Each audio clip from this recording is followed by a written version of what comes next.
आगाह किया के नशर फिरोज मां PTI मुतहदा फंक्शनल लीग पारा मकानी निज़ाम खिलाफ़ एहतजाज किया वियो है। नशर फिरोज प्रेस क्लब आॾो मुख़्तलिफ़ पार्टियुनि जे पारां एहतजाज किया वियो आहे, नारेबाज़ी कई वई आहे। अॻवाननि जो चवणु आहे त PP जो मकानी निज़ाम कारो कानून आहे। मकानी निज़ाम के ख़ात्मे ताईं एहतजाज जारी रहंदो।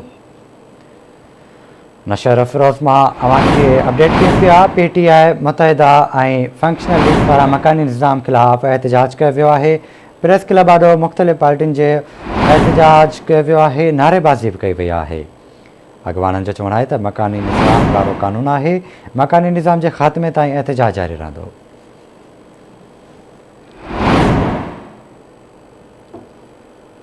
नशर फिरोज मां अहम ख़बर अवांखे ॾियूं पिया। PTI मुतहदा ऐं फंक्शनल लीग पारां मकानी निज़ाम खिलाफ़ एहतजाज किया वियो आहे। नशर फिरोज प्रेस क्लब आॾो मुख़्तलिफ़ पार्टियुनि जो एहतजाज जारी आहे, नारेबाज़ी बि कई वई आहे।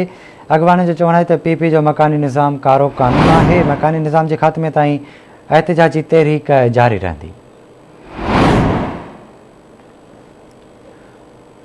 नशर फिरोज में PTI मुतहदा ऐं फंक्शनल लीग पारां मकानी निज़ाम खिलाफ़ एहतजाज किया वियो आहे।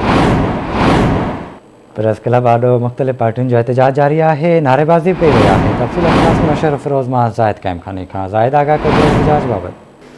जी बिल्कुल, पीपल्स पार्टी पारां मकानी निज़ाम में तरमीम खिलाफ़ जेको आहे मुख़्तलिफ़ पार्टियुनि जंहिंमें PTI आहे, फंक्शनल मुस्लिम लीग आहे ऐं मुतहदा पाकिस्तान आहे ऐं ॿियनि अपोजिशन में शामिल पार्टियुनि पारां जेको आहे प्रेस क्लब नौशर फिरोज आॾो हिकु एहतजाजी मुज़ाहिरो कयो वियो आहे ऐं जेको कार निज़ाम जेको बल्दियात जो आहे उनजे ख़िलाफ़ सख़्तु नारेबाज़ी कई आहे।